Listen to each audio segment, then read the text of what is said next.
Hi, welcome to another night of Fireplace Tales. Let's get cozy and may the story begin.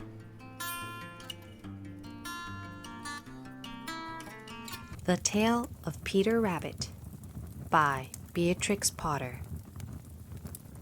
Once upon a time, there were 4 little rabbits, and their names were Flopsy, Mopsy, Cottontail, and Peter.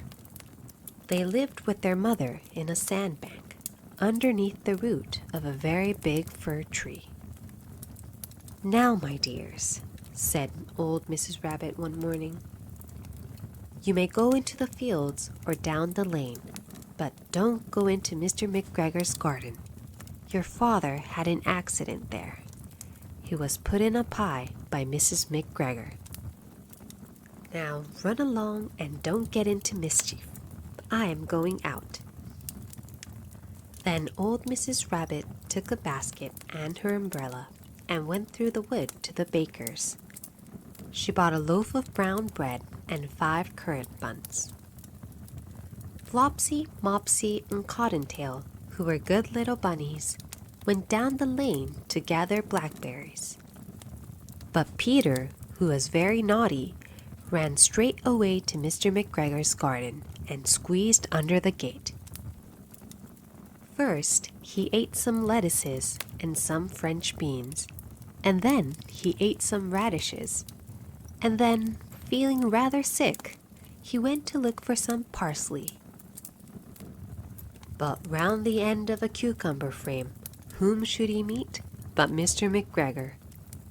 Mr. McGregor was on his hands and knees planting out young cabbages, but he jumped up and ran after Peter, waving a rake and calling out, "Stop, thief!"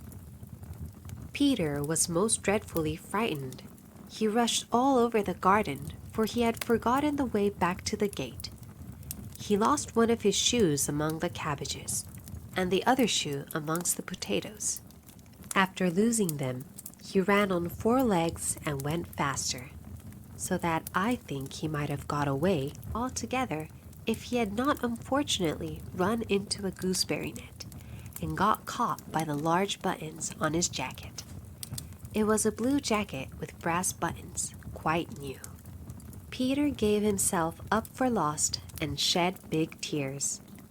But his sobs were overheard by some friendly sparrows, who flew to him in great excitement and implored him to exert himself.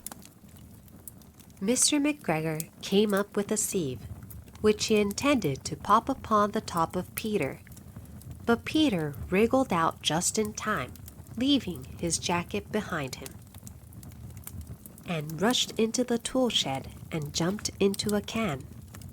It would have been a beautiful thing to hide in if it had not had so much water in it. Mr. McGregor was quite sure that Peter was somewhere in the tool shed, perhaps hidden underneath a flower pot. He began to turn them over carefully, looking under each. Presently, Peter sneezed, "Kerchoo!" Mr. McGregor was after him in no time, and tried to put his foot upon Peter, who jumped out of a window, upsetting 3 plants. The window was too small for Mr. McGregor, and he was tired of running after Peter. He went back to his work.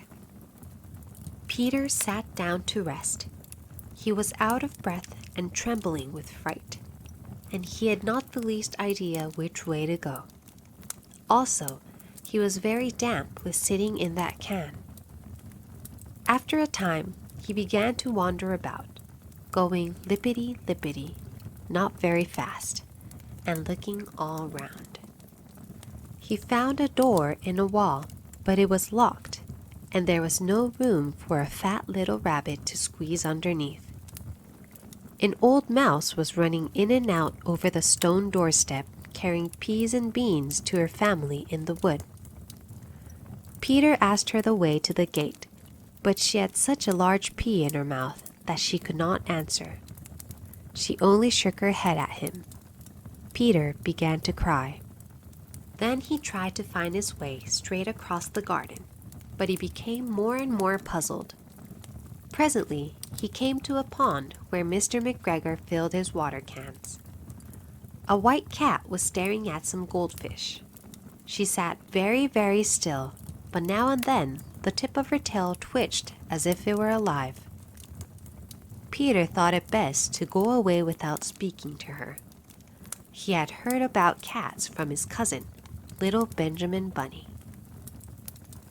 He went back towards the tool shed, but suddenly, quite close to him, he heard the noise of a hoe.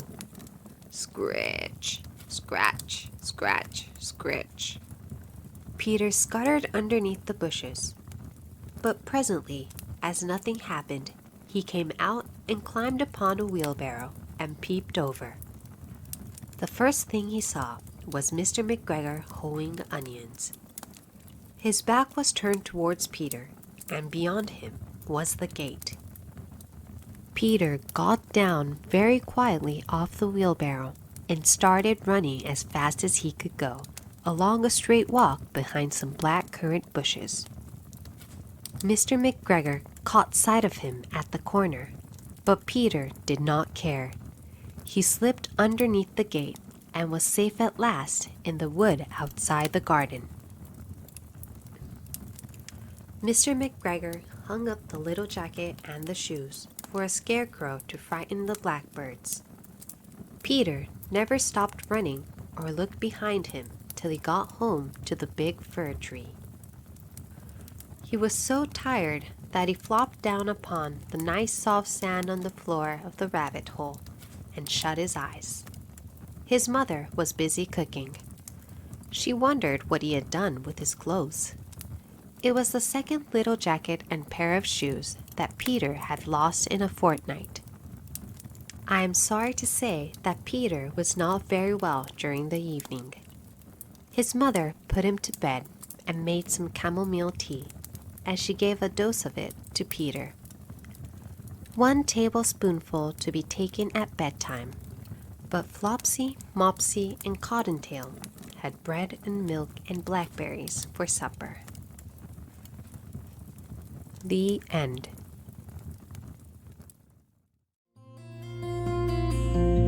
Thank you for watching.